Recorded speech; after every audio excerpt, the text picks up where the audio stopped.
ஒரு சொட்டு. அதாவது நேயர்களே, கற்பனை செஞ்சு பாருங்க. வெறும் ஒரே ஒரு சொட்டு சுத்திகரிக்கப்படாத ஹைட்ரஜன் சல்பைடு வாயு. ம் அது பல 1000 கோடி ரூபாய் மதிப்புள்ள ஒரு மாபெரும் எண்ணெய் சுத்திகரிப்பு ஆலையோட செயல்பாட்டையே ஒட்டுமொத்தமா முடக்கிட முடியும். கண்டிப்பா. அது மட்டும் இல்லாம அந்த வாயு மனிதர்களுக்கும் சரி, அங்க இருக்கிற உலோக உபகரணங்களுக்கும் சரி, ஒரு மிக கொடிய எதிரின்னு தான் சொல்லணும். உண்மைதான். இன்றைய ஆழமான தரவு பகுப்பாய்வுக்கு உங்களை வரவேற்கிறோம். இன்னைக்கு நாம பார்க்க போற விஷயம் எரிவாயு மற்றும் எண்ணெய் ஆலைகளுக்கு பின்னாடி நடக்கிற ஒரு சீக்ரெட் ப்ராசஸ். ஆமா, இந்த ஆபத்தான வாயுக்கள் கிட்ட இருந்து ஒட்டுமொத்த கட்டமைப்பையும் பாதுகாக்கிற ஒரு ரசாயன காவலனை பத்தி தான் நம்ம பேச போறோம். எக்ஸாக்ட்லி. அந்த செயல்முறையோட பேர் தான் அமைன் வடிகட்டுதல், அதாவது அமைன் ஃபில்ட்ரேஷன்.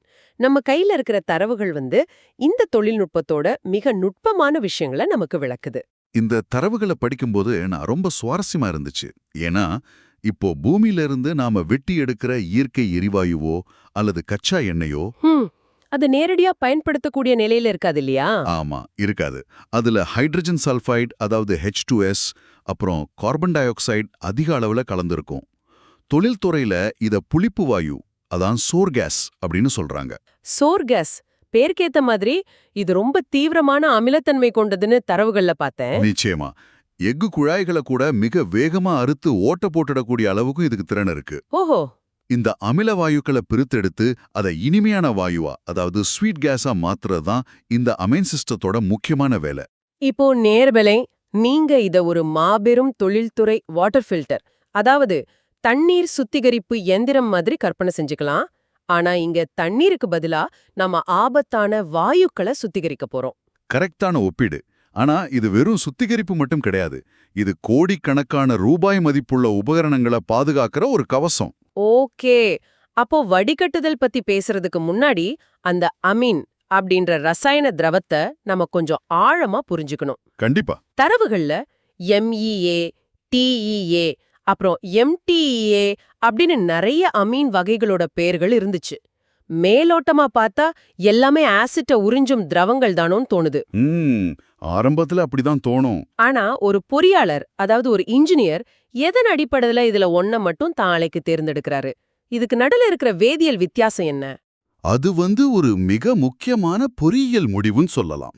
அமைன் அப்படிங்கிறது அடிப்படையில் நைட்ரஜன் மற்றும் ஹைட்ரஜன் கலந்த ஒரு கரிமச் சேர்மம். சரி. நீங்க சொன்ன அந்த வகைகளை அதோட மூலக்கூறு கட்டமைப்பு வச்சு பிரிக்கிறாங்க. உதாரணமா அந்த MEA அப்படிங்கிறது பிரைமரி அமைன், அதாவது முதன்மை அமைன். ஓகே, இது ரொம்ப ரொம்ப ஆக்ரோஷிவானது. உள்ளே வர்ற வாயுவில் இருக்கிற H2S, CO2ன்னு எல்லாத்தையும் இது மிக வேகமா தன்னோட இணைச்சிக்கும். அப்போ அது நல்லது தானே, எல்லாத்தையும் சுத்தம் பண்ணிடுது. அங்கதான் ஒரு சிக்கல் இருக்கு. இது வாயுக்களோட ரொம்ப வலுவான வேதியியல் பிணைப்பு உருவாக்குறதால. ஓ, அப்புறம் பிரிக்கிறது கஷ்டமா?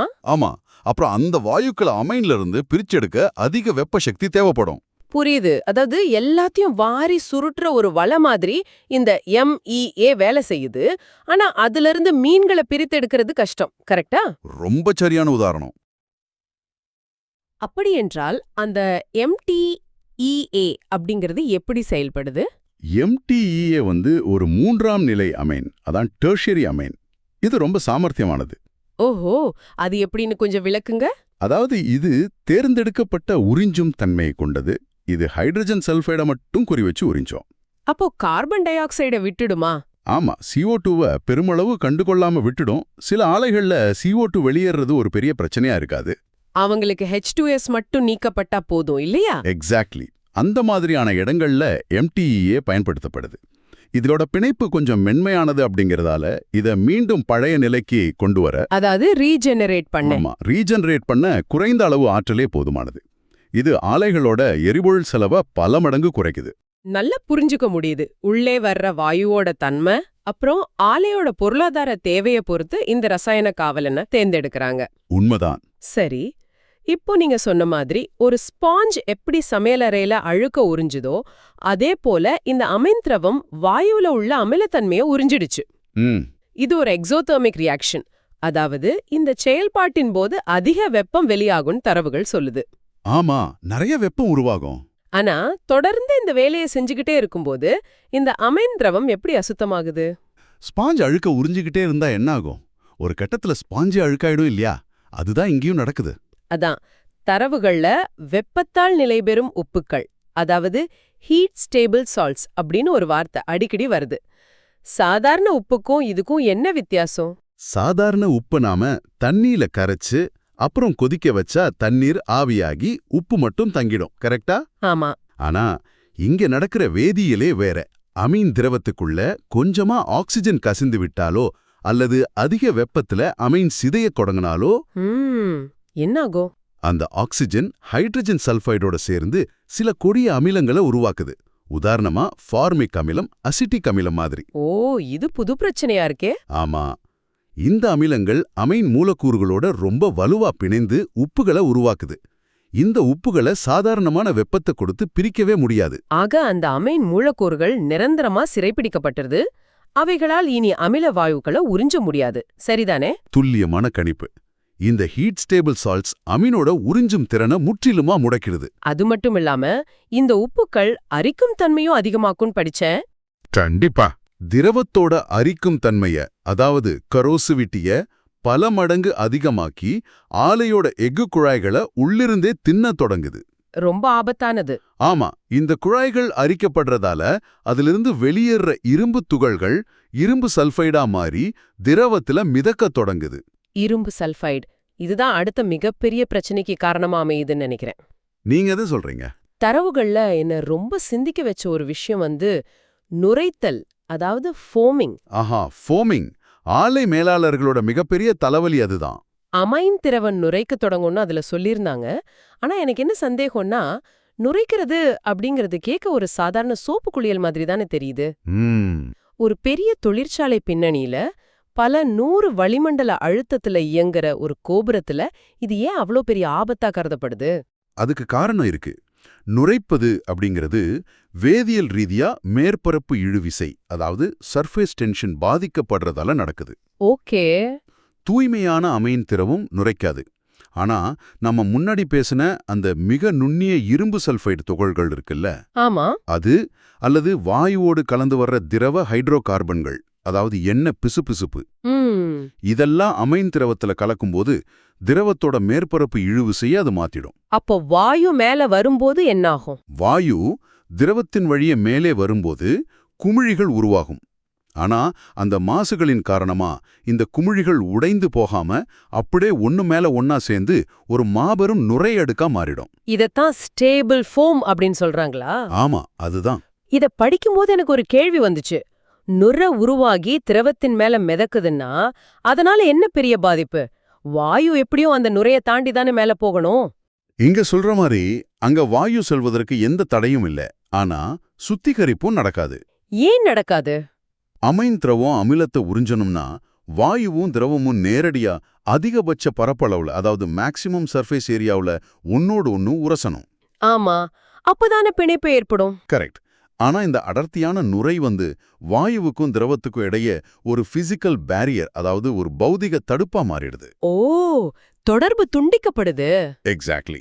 தொடர்பு துண்டிக்கப்படுறதால உள்ள வர்றக்கூடிய அமில வாயுக்கள் கொஞ்சம் கூட சுத்திகரிக்கப்படாம கோபுரத்தோட உச்சி வழியா வெளியேற தொடங்குது. அட கடவுளே, அப்போ முழு ஆலையையும் உடனடியாக நிறுத்த வேண்டிய நிலைமை ஏற்படுமே. கண்டிப்பா. ஒரு நாள் உற்பத்தியை நிறுத்தினாலும் பல கோடி ரூபாய் இழப்பு ஏற்படும். சரி, எனக்கு இன்னொரு யோசனை. ஏன் அந்த அசுத்தமான அமைன் திரவத்தை மொத்தமா வெளியேத்திட்டு புது அமைன் திரவத்தை உள்ள செலுத்தக்கூடாது?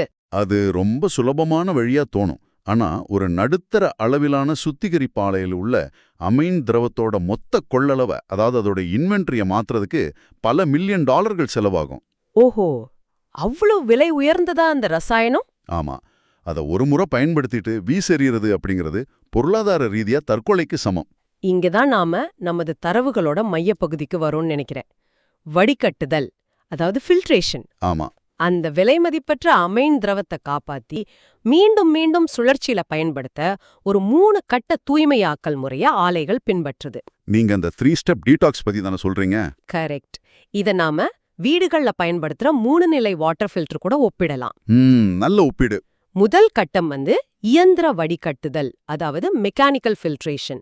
இது திடமான துகள்கள் அகற்றுவதற்கானதுன்னு தரவுகள்ல பார்த்தோம். இது எப்படி வேலை செய்யுது? இப்போ குழாய்கள் அரிக்கப்படுறதால உருவாகும் இரும்பு சல்ஃபைடு அப்புறம் வாயுவோடு வரும் மணல் போன்ற திடப்பொருட்களை இந்த இயந்திர வடிகட்டிகள் தடுத்து நிறுத்துது. இதுல என்ன வகையான ஃபில்டர்ஸ் யூஸ் பண்றாங்க? இதுல கார்ட்ரிட்ஜ் மற்றும் பேக் ஃபில்டர்ஸ் அதான் பேக் ஃபில்டர்ஸ் பயன்படுத்தப்படுது. ஓகே. இவை பொதுவா 10 முதல் 50 மைக்ரான் அளவுள்ள துகள்களை கூட பிடிச்சிடும். ஒருவேளை அந்த வடிகட்டுதல் நடக்கலன்னா என்ன ஆகும்? இந்த வடிகட்டுதல் நடக்கலனா அந்த இரும்பு துகள்கள் அதிக அழுத்தத்துல இயங்குற பம்புகளுக்குள்ள போகும்போது ஒரு திரவ வடிவிலான உப்பு காகிதம், அதாவது லிக்விட் சாண்ட் பேப்பர் மாதிரி. எக்ஸாக்ட்லி லிக்விட் சாண்ட்பேப்பர் மாதிரி செயல்பட்டு பம்போட உள்ளுறுப்புகளை மிக வேகமா தேய்த்தழிச்சிடும். அப்போ இயந்திரங்களை காப்பாற்ற அந்த திடப்பொருட்களை நீக்கியாகணும். புரியுது. ஆமா. ஆனா இங்கதான் நான் தரவுகள்ல ஒரு சின்ன முரண்பாட்டை பார்த்தேன். என்னது அது? 2ஆம் கட்டமான கார்பன் வடிகட்டுதல் தரவுகள்ல விருப்பத்திற்குரியது, அதாவது ஆப்ஷனல் அப்படின்னு சொல்லப்பட்டிருக்கு. ஓ, அந்த பாயிண்ட நோட் பண்ணிட்டீங்களா? ஆமா. கொஞ்ச நேரத்துக்கு முன்னாடி நாம பேசும்போது நுரைக்கும் பிரச்சனைக்கு ஹைட்ரோகார்பன், அதாவது எண்ணெய் மாசுகள் தான் முக்கிய காரணம்னு நீங்க சொன்னீங்க. ஆமா, சொன்னேன். அந்த ஹைட்ரோகார்பனை நீக்கும் திறன் கொண்ட கார்பன் ஃபில்டர் எப்படி ஆப்ஷனலா இருக்க முடியும்? நிறுவனங்கள் ஆரம்ப கட்ட செலவு குறைக்க எப்படி செய்றாங்களா? இது ஒரு மிகச் சிறப்பான கேள்வி. நீங்க சொல்றது உண்மைதான். சில நிறுவனங்கள் மூலதன செலவை, அதாவது கேபெக்ஸ் அப்படின்னு சொல்லுவாங்களே, ஆமா, அதை குறைப்பதற்காக கார்பன் வடிகட்டிகளை தவிர்க்க நினைக்கலாம். ஆனா அது ஒரு தவறான அணுகுமுறை. ஏன் இப்படி சொல்றீங்க? தரவுகள்ல அது விருப்பத்திற்குரியதுன்னு இருந்தாலும் நடைமுறையில எந்த ஒரு திறமையான ஆலை மேலாளரும் அதை தவிர்க்க மாட்டாரு. ஓஹோ. ஏன்னா செயல்படுத்தப்பட்ட கார்பன், அதான் ஆக்டிவேட்டட் கார்பன் அப்படிங்கிறது வெறுமனே மாசுகளை வடிகட்டும் ஒரு சல்லடை கிடையாது. பின்ன அது எப்படி செயல்படுது? அது பரப்பீர்ப்பு அப்படின்ற வேதியியல் தத்துவத்தின் அடிப்படையில இயங்குது. அதாவது அட்சார்ப்ஷன். ஆஹா, ஒரு நிமிஷம். அப்சார்ப்ஷன் இல்ல அட்சார்ப்ஷன். நான் சரியா புரிஞ்சுக்கிட்டேனான்னு பாருங்க. சொல்லுங்க. ஒரு ஸ்பாஞ்ச் தண்ணீரை தன்னுள் உறிஞ்சு கொள்வது அப்சார்ப்ஷன். கரெக்ட். ஆனா ஒரு டிவி திரையில் உள்ள நிலையியல் மின்சாரம், அதான் ஸ்டாட்டிக் எலக்ட்ரிசிட்டி.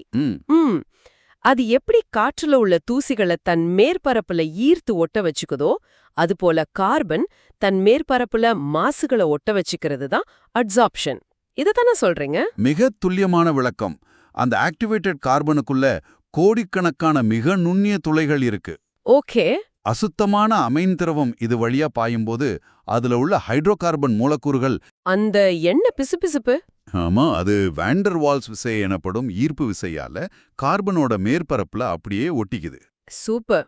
அமைன் திரவத்திலிருந்து ஹைட்ரோ கார்பன் நீக்கப்பட்டுட்டா மேற்பரப்பு இழுவிசை சீராகிடும். இதனால நுரைக்கும் பிரச்சனை 90% குறைஞ்சிடும். ஓ, அப்போ கார்பன் வடிகட்டிகள் ஆப்ஷனல் கிடையாது. நிச்சயமா கிடையாது. அவை ஆலைகளோட காப்பீட்டு கொள்கை, அதாவது இன்சூரன்ஸ் பாலிசினே சொல்லலாம். இப்ப ரொம்ப தெளிவா புரியுது. திடப்பொருட்களை இயந்திர வடிகட்டிகள் எடுத்துருச்சு, திரவ ஹைட்ரோ கார்பன்களை கார்பன் வடிகட்டிகள் ஈர்த்துருச்சு. ஆமா. மூன்றாவதா ஒரு கட்டம் இருக்கு, நுண் வடிகட்டுதல், அதாவது ஃபைன் ஃபில்ட்ரேஷன். ஏற்கனவே எல்லாமே சுத்தமாயிடுச்சே, அப்புறம் எதற்காக இந்த இறுதி கட்டம்? இது ரொம்ப முக்கியமான ஸ்டெப். இந்த கார்பன் படுக்கைகள் வழியா திரவம் அதிக அழுத்தத்துல போகும்போது கார்பன்ல இருந்து மிகச்சிறிய துகள்கள் உடைந்து திரவத்தோட கலந்திட வாய்ப்பிருக்கு. ஓ, கார்பன் டஸ்ட். ஆமா, கார்பன் ஃபைன்ஸ்னு சொல்லுவாங்க. அந்த கார்பன் துகள்களை கூட அமைன் கோபுரத்துக்குள்ள போயிட்டா அதுவே நுரைக்கும் பிரச்சனையை உருவாக்கிடக்கூடாது இல்லையா? கரெக்டான பாயிண்ட். அதுக்காக தான் இந்த நுண் வடிகட்டுதல். இது 1 முதல் 5 மைக்ரான் அளவுள்ள அந்த கார்பன் துகள்களையும் தப்பித்து வர்ற மிக நுண்ணிய இரும்பு சல்ஃபைடுகளையும் தடுத்து நிறுத்துது. அப்போ அமைன் திரவத்தை பளபளப்பான தூய்மையான நிலைக்கு இது கொண்டு வருது. எக்ஸாக்ட்லி. அதாவது அமைன் திரவம் எந்த கோபுரத்துல வாயுவை சந்திக்குதோ அங்க செல்றதுக்கு முன்னாடி நடக்கிற இறுதி பாதுகாப்பு சோதனை இது. ஆமாம். நேர்களே, இந்த ஒட்டுமொத்த சுழற்சியையும் நீங்க கற்பனை செய்து பார்க்கவே ரொம்ப பிரமிப்பா இருக்கு. உண்மைதான். அதிக வெப்பம், பல நூறு வெளிமண்டல அழுத்தம், கொடிய நச்சு வாயுக்கள். இதுக்கு நடுவுல இந்த அமைன் திரவம் வாயுவிடமிருந்து அமிலத்தை வாங்கிக் கொள்ளுது. அப்புறம் அதிக வெப்பத்தால அந்த அமிலத்தை வெளியேற்றுது. கரெக்ட். அதுக்கப்புறம் இந்த 3 வடிகட்டிகள் வழியே பாய்ந்து தன்னை தூய்மைப்படுத்திக்கிட்டு மீண்டும் வாயுவை சந்திக்க பயணிக்குது. இது வருஷத்தோட 365 நாட்களும் நிற்காம இயங்குற ஒரு மாபெரும் சுழற்சி. இந்த தொடர்ச்சியான சுத்திகரிப்பு அமைப்பால ஆலைகளுக்கு கிடைக்கும் பொருளாதார லாபம் ரொம்ப ரொம்ப பெருசு. அதெப்படி? தரவுகளின்படி ஒரு முறையான வடிகட்டுதல் அமைப்பு இருந்தா உபகரணங்கள் அரிக்கப்படுறது பெருமளவு தடுக்கப்பட்டு அவற்றின் ஆயுள் பல ஆண்டுகள் நீட்டிக்கப்படுது. ஓகே. நுரைக்கும் பிரச்சனை தவிர்க்கப்படுறதால ஆலையோட எரிவாயு உற்பத்தி திறன் எப்போதுமே உச்சத்துல இருக்கு. இதனால தான் நமக்கு கேஸ் விலையும் கட்டுப்பாட்டுல இருக்குன்னு நினைக்கிறேன். நிச்சயமா இந்த வடிகட்டுதல் அமைப்பை நிறுவுவதற்கான செலவு ஒரு முறை ஆலை நிறுத்தப்படுவதை தவிர்ப்பதன் மூலமாவே சில நாட்களிலே அவங்களுக்கு திரும்ப கிடைச்சிடுது. சூப்பர். இந்த தரவுகளின் மூலம் நாம இன்னைக்கு மிக ஆழமான ஒரு தொழில்நுட்ப உலகத்தை புரிஞ்சுக்கிட்டோம். ஆமா, தொடக்கத்துல ஹைட்ரஜன் சல்ஃபைடுங்கிற கொடிய வாயுவை பார்த்தோம். அதை எதிர்கொள்ளும் அமைன் காவலர்களோட வேதியியல் குணங்களை பிரிச்சு மேஞ்சோம். அதுக்கப்புறம் ஹீட் ஸ்டேபிள் சால்ட்ஸ் மற்றும் ஹைட்ரோ கார்பன்களால எப்படி நுரைத்தல் அப்படிங்கிற பேராபத்து உருவாகுதுன்னு பார்த்தோம். இறுதியா அந்த பிரச்சனைகளை தீர்க்க ஆலைகள் எப்படி இயந்திர வடிகட்டுதல், அப்புறம் கார்பன் வடிகட்டுதல் மற்றும் நுண் வடிகட்டுதல் என்ற 3 அரண்களை பயன்படுத்துதுன்னு பார்த்தோம். ஆமா, பல மில்லியன் டாலர் மதிப்புள்ள அமைன் திரவத்தை எப்படி மறுசுழற்சி செய்யறாங்கன்னு ரொம்ப தெளிவா புரிஞ்சுக்கிட்டோம். கண்டிப்பா இவை எல்லாமே தரவுகள்ல மிக தெளிவா விளக்கப்பட்டிருக்கு. ஆனா இந்த ஆழமான விவாதத்தோட முடிவுல நேயர்களே உங்ககிட்ட ஒரு கேள்வியை முன்வைக்க விரும்புறேன். என்ன கேள்வி அது? நாம இதுவரை அமைன் திரவம் எப்படி சுத்தமாகுதுன்னு மட்டும்தான் பேசணும். ஆனா அந்த வடிகட்டுகளை பற்றி சொற்று சிந்தியுங்கள். அதாவது அந்த மெக்கானிக்கல் மற்றும் கார்பன் ஃபில்டர்களையா சொல்றீங்க? ஆமா, அந்த வடிகட்டிகள் இப்போ கொடிய ஹைட்ரஜன் சல்ஃபைடோட எச்சங்கள், அரிப்பை ஏற்படுத்தும் இரும்பு சல்ஃபைட், அமில உப்புகள்னு எல்லாத்தையும் தன்னுள் ஈர்த்து வச்சுக்கிட்டு இருக்கு. ஆமா, அதானே அதோட வேலை. ஆனா இப்ப அந்த ஃபில்டர்கள் மிகவும் ஆபத்தான நச்சுத்தன்மை வாய்ந்த ஒரு ரசாயன குப்பையா மாறிடுச்சு இல்லையா? ஓ ஆமாம்ல. உலகெங்கிலும் உள்ள எரிவாயு ஆலைகள்ல ஒவ்வொரு நாளும் வெளியேற்றப்படுற இந்த தீவிரமான ரசாயனங்களை சுமந்து நிற்கும் பழைய வடிகட்டிகளை அவங்க எப்படி பாதுகாப்பா அப்புறப்படுத்துறாங்க? இது ஒரு மிகப்பெரிய கேள்விதான். ஒரு காவலன் எல்லா தோட்டாக்களையும் தன் மீது வாங்கிட்டு நம்மை காப்பாத்திட்டான். ஆனா அவனோட இறுதி பயணம் என்னங்கிற கேள்வி இங்க எழுகிறது இல்லையா? சரியா சொன்னியே. இந்த மாபெரும் ரசாயன குப்பைய எந்த நிலத்தடி நீரையும் பாதிக்காம, சுற்றுச்சூழலுக்கு சிறு துளி கூட கேடு விளைவிக்காம அவங்க எப்படி அழிக்கிறாங்க அல்லது எப்படி பாதுகாப்பா சேமித்து வைக்கிறாங்க? இது தரவுகள்ல சொல்லப்படலையே. ஆமா, இது தரவுகள்ல இல்லாத ஒரு விஷயம். ஆனா இந்த தொழில்துறையோட அடுத்த மிகப்பெரிய சவால் இதுதான். ரொம்ப ரொம்ப சுவாரஸ்யமான அதே சமயம் அழுத்தமான ஒரு கேள்வி. இதுவரையும் அம்மீன் திரவத்தோட தூய்மையை பத்தி நம்ம வியந்துகிட்டு இருந்தோம். ஆனா அந்த அழுக்கை சுமக்கும் வடிகட்டிகளின் இறுதி பயணம் என்ன அப்படிங்கறத நேர்களே உங்களின் சிந்தனைக்கே விட்டு விடுகிறோம். கண்டிப்பா இதை பத்தி யோசிச்சு பாருங்க. இந்த தேடலோடு இன்றைய ஆய்வை நிறைவு செய்வோம். மீண்டும் ஒரு சுவாரஸ்யமான அறிவார்ந்த தரவு பகுப்பாய்வில் சந்திப்போம்.